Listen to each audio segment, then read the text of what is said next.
bem-vindos ao Conexão Cultura, o programa que conecta você à cultura em São José dos Campos.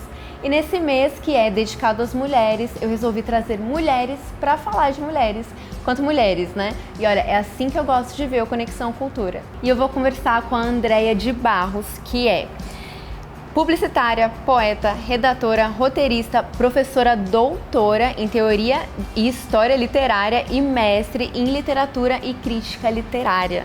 Além, gente, de tradutora de russo. É isso. Ela também é autora de 2 livros, autora inclusive de uma tese de doutorado sobre Machado de Assis, e é sobre isso que a gente vai falar. A gente vai falar aí da famigerada Capitu também aqui nesse programa. Como eu falei, mulheres falando de mulheres, né, Andréia? Isso aí. Então é disso que a gente vai falar hoje, ó. Legal. Obrigada por nos receber aqui na Unip, inclusive você dá aula, é coordenadora de curso aqui, né? Isso. Eu coordeno o curso de Letras, licenciatura em Português e Inglês, desde 2019. E sou professora também no curso de Letras e também no curso de Publicidade e Propaganda. Você começou com publicidade, né? Assim, a sua carreira, foi a sua primeira formação e tal. Isso mesmo. A minha graduação é em Publicidade e Propaganda. E aí eu comecei desde o início trabalhando com texto. Então, é algo que não mudou ao longo da vida, né, profissional. Então, eu comecei a trabalhar já como redatora publicitária. Trabalhei vários anos na Regional Marketing, uma agência daqui de São José dos Campos. Eu ainda presto alguns serviços para eles, né? Faço uns freelancers. Mas aí chegou num ponto em que eu estava, sabe quando você está vários anos trabalhando com redação, escrevendo e precisando encontrar ali um curso, um caminho, algo, sabe quando você se sente meio estagnado? E aí, o que eu fui fazer? Fui fazer uma pós, aí no caso era uma pós especialização, né, em leitura e produção de texto na Unital. E lá eu me dei conta que o melhor, né, para mim, obviamente, para o meu caminho, o texto mais inspirador naquele momento não seria o texto publicitário, me aprofundar no texto publicitário, mas sim o texto literário. E ali, a partir dali, a paixão acabou me levando para algo que era primeiro um plano B e depois acabou virando o plano da vida, né? Que foi a carreira acadêmica e estamos aí hoje. Você resolveu assim, se aprofundar estudando nessa época, né? Mas imagino que a sua ligação com a literatura já deve ser de muito antes. Você sempre gostou muito? Como que foi isso, assim? Como leitora, desde que me entendo por gente, né? Eu acho que... Aliás, eu acho que eu sou mais leitora do que qualquer outra coisa, né? E então a partir daí que tudo aconteceu, não é? Mas o estudo da literatura mesmo foi a partir de 2003 que eu fiz essa especialização e aí fui para o mestrado e para o doutorado e aí estamos aí, né? Continuamos estudando sempre, na verdade. Eu trouxe essa pergunta assim para as mulheres que eu entrevistei aqui agora esse mês. Como que você se sente na sua área? Como você se sente como mulher na sua área? Você já enfrentou algum desafio? Teve alguma questão em relação a isso? Eu acho que aí nas duas áreas, né, na área de comunicação e propaganda e na área acadêmica, né, de literatura. Falando nessa primeira área de comunicação, de propaganda e marketing, é uma área, infelizmente, em que várias situações, né, a gente encontra aí nas relações uma postura machista, né, não é algo que, apesar de que nessa área eu tenho grandes amigos e tenho o privilégio de trabalhar com pessoas muito legais, né? Mas eu sou de uma geração em que, sim, era comum, né, a gente ouvir piadinhas. Na publicidade, Mad Men, a série Mad Men. Então, não é? Então, e coisas que eu achava que eram aceitáveis e que eu mesma ria, e é um machismo estrutural, né? A gente reproduz aquilo. Não só autoriza aquele discurso, quanto reproduz. Então, mas felizmente as pessoas mudam, né? Então hoje, a forma como eu vejo hoje algumas situações que eu passei, eu vejo que essas pessoas também mudaram, acredito, creio eu, né? Que sim. Mas infelizmente a gente tem isso na nossa sociedade, né? Na área acadêmica, eu sinto que isso é mais, pelo menos na minha experiência pessoal, é mais leve. né? Até porque as pessoas precisam estudar mais, elas precisam repensar questões que em outros ambientes não se pensa muito, né? E então eu acho que as pessoas ao menos mantêm ali um ambiente favorável à produção de ideias por pessoas independentemente do gênero na área acadêmica, né? A área de comunicação acho que ainda tem que avançar um pouquinho. E falando do seu estudo na literatura, você falando da mulher na literatura, você já teve algumas percepções, falando de personagens femininas ou de mulheres escritoras também, você tem algo? A questão da representatividade, né? Então, se nós formos pensar, por exemplo, Virginia Woolf, ela dizia uma frase incrível, que é o seguinte: o anônimo foi uma mulher. Então, ao longo da história da literatura, a gente encontra textos anônimos, né? E por quê? Durante muito tempo, as mulheres não conseguiam se colocar como escritoras. As mulheres não eram nem era aberto a elas essa possibilidade, né? As que se arriscavam nessa seara, muitas vezes tinham que assinar como homens, né, pseudônimos. Então, muito se perdeu, né? Muito trabalho aí quando você quer trabalhar com escritoras mulheres em determinadas épocas, você tem que trabalhar ali escavando mesmo, né? Buscando estilos para saber se realmente aquele texto é de uma determinada escritora. Então, sim, na parte de representatividade, no espaço das escritoras, ao longo da história da literatura, houve vários apagamentos, digamos assim. Eu mesmo estou trabalhando agora estou estudando uma escritora que se chama Alina Paim. Ela é uma escritora brasileira premiada, ela foi inclusive traduzida para o russo, entre outros idiomas, e você encontra em vários países livros da Alina. Ela foi premiada no Brasil e hoje, se você quiser comprar um livro da Alina Paim, você não encontra, né? Só em sebo, é muito difícil. Então eu estou tentando resgatar um pouco do texto da Alina, que vale a pena. Mas temos desafios aí pela frente, viu, Rafa? Muito legal ver você, uma mulher, resgatando o trabalho de uma mulher, né? Para que nós possamos lê-la. Muito legal, muito legal. Bom, gente, a gente vai dar um intervalo aqui, olha, e no próximo bloco, o que eu vou trazer? Eu vou conversar mais sobre a carreira da Andréa, como que ela desenvolveu as obras dela, porque ela tem, e vou até conversar com os alunos dela aqui. A gente já volta.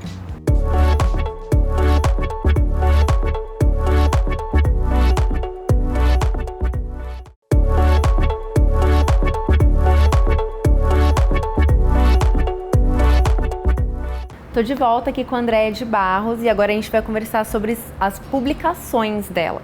São 3. Não, assim, eu vou explicar melhor aqui, olha só. Você é autora de 2 livros e coautora de 1, né? Eu queria que você falasse um pouco deles, tá? O primeiro, olha, é isso mesmo, foi o Para os Seus Olhos de Vidro, publicado em 2012. Isso. Desde a época em que eu trabalhava como redatora publicitária em agência, né, eu tinha um espaço de liberdade criativa que era a poesia, né? Então eu sempre, quando a gente produz texto aplicado a alguma área, né, como é o caso do texto publicitário, ele tem um objetivo, né, ele fala por um produto, fala por uma marca, né, você não se coloca naquele texto e não tem que se colocar, na verdade. E eu sentia essa necessidade do meu espaço, da minha voz. Então era na poesia que eu encontrava esse espaço de liberdade. Então você já escrevia naquela época, estava fazendo publicidade, você estava escrevendo poesia. Sempre. E então eu ia publicando na internet, ia colocando em alguns sites, né? E eu percebia que algumas pessoas se interessavam, e aí eu fui ganhando coragem, preparei um material, né, que foi Para Seus Olhos de Vidro, mandei para a editora Patuá, em São Paulo. E aí deu certo, publicaram. Então foi meu primeiro filho aí, muita alegria. Depois, em 2018, eu publiquei A História do Fogo, que são poemas também, né, que eu continuo escrevendo, né? Então essa foi mais uma coletânea aí. E você continua? A gente pode esperar mais publicações suas? Como é que tá? Eu acho que sim, se tudo der certo, né? Agora, para esse ano, na verdade, eu tô querendo publicar um livro baseado na minha tese de doutorado, né? Mandei para a editora, estou aguardando, gente, estou na torcida, vamos ver se dá certo. Legal. E essa tese, que você falou agora há pouco que você está vendo para publicar, né? Sua tese de doutorado, e ela foi feita na Rússia. Foi muito legal. Antes da gente aprofundar na tese, eu queria saber se você tem alguma história da Rússia, assim, por que Rússia?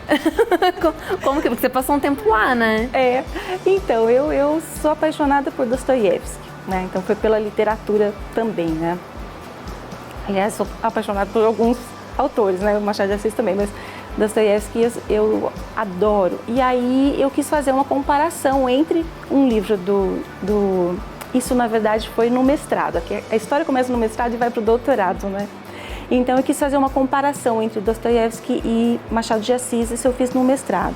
Terminando o mestrado, eu quis entender por que Machado de Assis era um autor tão grandioso, digamos assim, quanto Dostoiévski. Entretanto, no Brasil, muito se fala de Dostoiévski, mesmo que as pessoas não leiam, mas elas falam, elas respeitam, elas comentam. E na Rússia, por exemplo, o Machado de Assis é um completo desconhecido. Então eu quis ir lá ver o porquê, né? E aí fiz isso, né? Então em 2010 eu morei 6 meses em Moscou. Foi um estágio de doutorado sanduíche, né? Meu doutorado foi na Unicamp, mas eu tinha a bolsa CAPES e passei os 6 meses lá. E fiz essa pesquisa sobre a recepção crítica de Machado de Assis na Rússia, né? Quem leu, quem estudou, o que foi publicado, o que foi traduzido. E eu trouxe todo esse material para o Brasil, traduzi, e esse material é inédito, né? Então tenho vontade de publicar, né? Ainda não aconteceu, mas estou torcendo. Rafa, torce por mim. A gente vai torcer. Eu fiquei sabendo que você publicava, escrevia para um blog na época que você estava lá. Não tem mais esse blog? Olha, ele ainda está por aí. Chama-se Capitu em Moscou. Ah, Capitu em Moscou. Gente, olha que legal! Porque quando eu fui, eu comecei a colocar o misto das minhas experiências, né? A minha busca por Machado de Assis em Moscou. Então eu coloquei, eu tô procurando Capitu, né, aqui para fazer uma brincadeira, né? E ali tem um misto de tantas dificuldades, as pequenas aventuras que a gente acaba enfrentando e um pouco a respeito. Na verdade, o blog não é acadêmico, não. É bem isso é legal divertido e solto. Mas a gente começou a falar de Capitu agora. Antes eu queria te fazer uma pergunta. Nessa pesquisa aí que eu fiz, eu vi o termo mulheres machadianas. Você pode explicar para mim, para quem está assistindo, o que seria isso, mulheres machadianas? Aí a gente estaria falando das personagens de Machado de Assis, né? E quando a gente fala das personagens de Machado de Assis, a primeira, a emblemática, é a nossa querida Capitu, né? Então, eu acho que Machado de Assis, ele tem uma sensibilidade para construir essas personagens femininas. Ao contrário do que, assim, eu não vejo, mesmo no caso de Dom Casmurro ali, então Capitu está silenciada na trama, né? Mas Bentinho a silencia, né? Não é Machado de Assis que a silencia, né? E eu vejo ali uma crítica, Capitu não tem voz própria, mas você se apaixona por ela não como a mulher sedutora, mas como uma grande mulher, uma mulher que faz as coisas acontecerem, né? Já Bentinho é um fraco completo, não é? É um personagem, e ele que é o narrador. E então as mulheres machadianas, elas são muito interessantes e elas têm que ser lidas ali nas entrelinhas.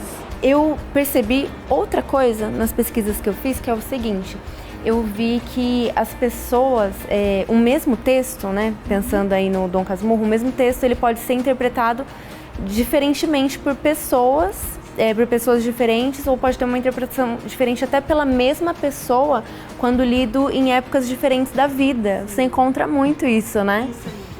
E você teve isso já? Por que você acha que isso acontece? Eu acho que o livro... Vamos falar de Dom Casmurro como exemplo? Sim, né? vamos. Mas assim, estamos falando de clássicos, né? Então acho que isso se aplica aos clássicos. Nós, na nossa vida escolar, nos deparamos com um clássico quando nós temos ali 13, 14 anos. Nossa personalidade não está formada ainda. né? E estamos diante daquele gigante, que é um clássico, não só de volume, mas ali de complexidade de relações de personagens e temas.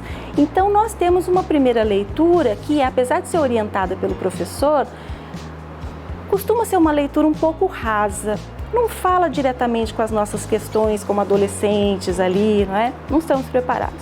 E temos uma impressão com base naquilo. O livro fica lá anos e anos.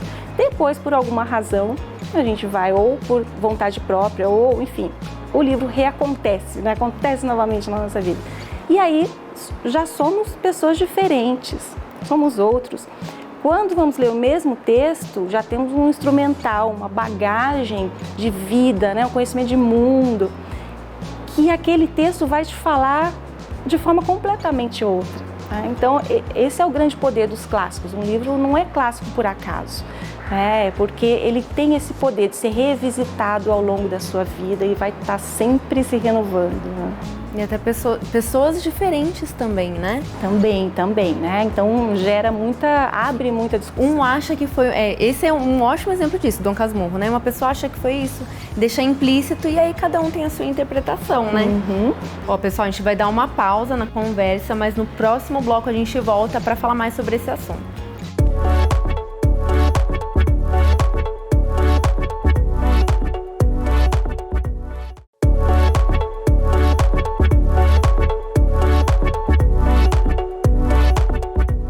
Estou aqui de volta com a Andréia de Barros, especialista em Capitu. Posso falar assim? A Capitu em Moscou?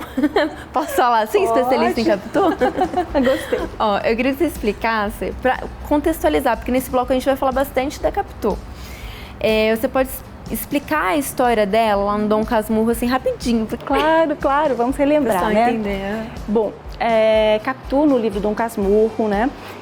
Ela na verdade, ela começa como uma menina ali e ela está sendo narrada pelo Bentinho, tá?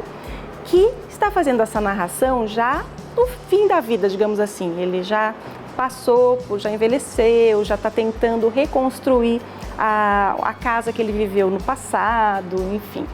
E ele começa a contar essa história de vida, né, na qual Capitu é narrada como sua grande paixão de infância, né, a mulher com quem ele casa, uma mulher extremamente sedutora aos olhos dele, né?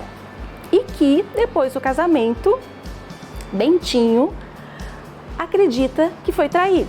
E foi traído, né, que Capitu o traiu com o Escobar, que seria o melhor amigo do Bentinho na época. E aí ele fica muito atordoado, muito atormentado com tudo aquilo, se separa de Capitu, a manda para a Suíça, né, ao exílio, e continua a sua história. E essa questão toda da Capitu, ela gera muita discussão, né? Assim, e vira e mexe volta à tona.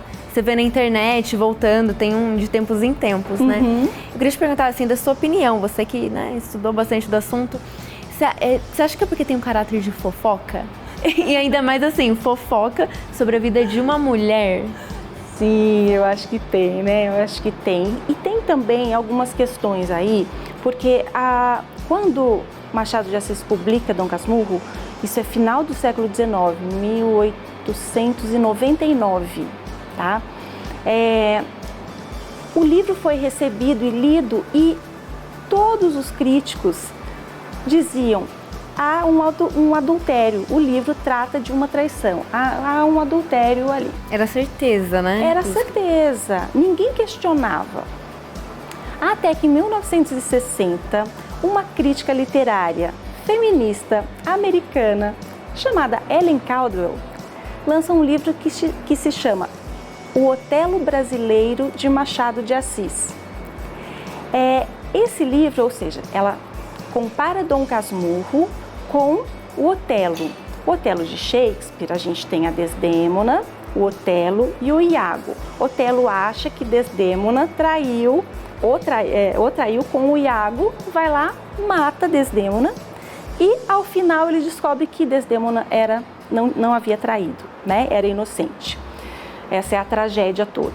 Quando a crítica americana diz Dom Casmurro é o Otelo brasileiro, ela está assumindo que não houve traição. E aí ela coloca o porquê, e vários, né? várias razões, porque não há indícios ali, não há provas ali de que houve um adultério. E sim, há um relato de um homem, né, que conta a sua história do seu passado de acordo com o seu olhar, o seu interesse, né, a sua interpretação. E esse livro, Rafa, revolucionou completamente a crítica do livro Dom Casmurro, tá? Aí a crítica brasileira reagiu, passou a adotar essa nova visão, né? E hoje a gente sabe que o Bentinho é um narrador não confiável, né? Isso é canônico já na crítica. Então, e olha, apesar disso, então, 1960, nós estamos em 2023. Apesar disso, algumas pessoas ainda assumem que não, Capitu traiu. E aí a gente percebe que é o que você falou no outro bloco. O leitor, ele preenche as lacunas, né? Ele, dependendo das crenças dele, do lugar de vida dele, por isso que eu acho que tem muito homem, né? Exatamente, né? E o próprio machismo estrutural, há mulheres também que vão ler e vão olhar, ela traiu, né? Então é preciso repensar, traiu por quê? Onde isso aqui está escrito? Quem contou? Ah, esse narrador, né? Que é completamente não confiável. Então, gente, a gente precisa olhar para a Capitu com outros olhos. E assim, falando da Capitu, né, a grande Capitu, existem obras, inclusive, que levam o nome dela, que não são exatamente, não são Dom Casmurro, não é da obra do Machado de Assis, né? Por que você acha que, acho que meio que já explicou, né? Mas por que você acha que essa personagem ganhou tanta força, né? Você acha que ela até, de repente, se tornou mais importante do que a obra em si, a questão da Capitu? Eu acho que ela tem esse poder de sedução tão grande, ele tão bem retratado por Machado de Assis, né, nessa escrita, e ela é tão enigmática, e ela está ali no centro da trama, né? Mas ao mesmo tempo ela não está, porque a gente não consegue ouvir a voz dela diretamente, a gente não tem a versão dela dos fatos e a gente não sabe o que aconteceu depois que ela foi para a Suíça, nesse exílio. Então, dá vontade de saber, né? Eu quero ir atrás de Capitu, quero saber o que aconteceu, quero ouvi-la. Gente, eu também, naquela pesquisa que eu fiz com os alunos da Andrea, eu perguntei o que eles acham. Vamos reparar aí o que eles acham, o que a maioria acha, também pensar aí sobre homens e mulheres. O que eles acham, se a Capitu traiu ou não. Eu acho que Capitu traiu o Bentinho. Eu li 3 vezes ao todo e não mudei de opinião. Todas as vezes que eu li, não troquei minha opinião. Eu acho que, na minha opinião, não traiu. Como o livro é narrado em primeira pessoa, a gente só tem a visão do Bentinho. Então não tem como a gente saber exatamente, mas pelo que ele fala, assim, é mais loucura da cabeça dele mesmo do que algo que ela tenha traído realmente. Então eu defendo Capitu e acho que não traiu. Então, eu li 2 vezes o livro, uma quando eu era muito pequena, então eu não tinha uma opinião formada, mas quando eu amadureci, eu li de novo no ensino médio, com uns 16 anos, e aí eu cheguei à conclusão de que não tinha traído. Que era só coisa da cabeça dele. Doido. Não traiu. Eu acho que traiu. Porque o Machado de Assis deixa nas entrelinhas. E aí, Capitu traiu ou não, Bentinho?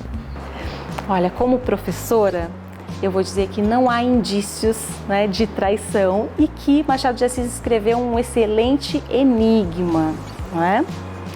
Mas, como leitora, como mulher, digo não.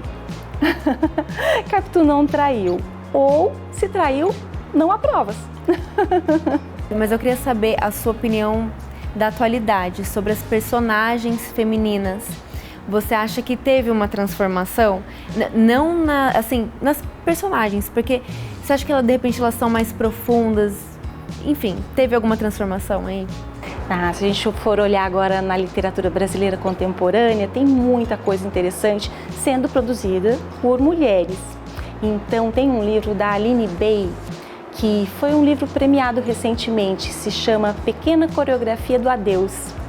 E essa personagem, eu fiquei encantada, a personagem Júlia, que vai narrando a sua infância e ela passa por situações de violência, tem uma infância difícil, uma relação complicadíssima com a mãe. E eu fiquei realmente, é uma personagem muito rica, né? Então nós percebemos ali uma personagem narradora, né, contemporânea, uma mulher dos nossos tempos, né, trabalhando com questões aí bastante atuais, da dificuldade de relação entre mulheres, entre mãe e filha, né, essas tensões. Então a gente percebe nesse livro que eu citei agora, que é um livro que foi lançado acho que há 2 anos no máximo, a gente percebe, e também a recepção desse livro, né, foi premiado, então percebemos. Outra autora incrível, Micheline Verunski, escreveu agora um livro a respeito da questão indígena. Então tem muita coisa boa sendo produzida no Brasil por escritoras, né? Então as mulheres estão sendo lidas, estão abrindo seu espaço e eu acho que é um caminho sem volta. Estão sendo bem representadas agora cada vez mais. Uhum. Gente, Conexão Cultura vai ter que ficar por aqui, mas olha, pega todas essas dicas aí que ela passou. André, eu queria te perguntar uma coisa. Você tem um projeto, né? O Primeiro Parágrafo. Você quer falar um pouquinho sobre ele e daí a gente deixa o endereço aqui? Eu quero. Então, é lá no YouTube, né? No YouTube eu tenho um canal que se chama Primeiro Parágrafo e ali ele não é nada acadêmico, é um projeto de incentivo à leitura. Então, eu tento... o último vídeo que eu gravei foi sobre O Idiota, de Dostoiévski, e eu tento desmistificar mesmo esses grandes clássicos que às vezes acabam assustando, né? Não, a gente vai conversar sobre os livros e tentar motivar as pessoas a ler cada vez mais. Pessoal, então é isso, Conexão Cultura de hoje vai ficando por aqui, mas semana que vem tem mais. Olha, a TV Câmara também tem canal lá no YouTube e lá tem uma playlist com todos os Conexão Cultura e você pode assistir novamente, tá? Vai ser deixado o endereço aqui para você acessar. Não esquece que a gente também tem um Instagram, onde ficam os bastidores, as próximas pautas, você pode também acompanhar tudo por lá. É isso e até a próxima semana.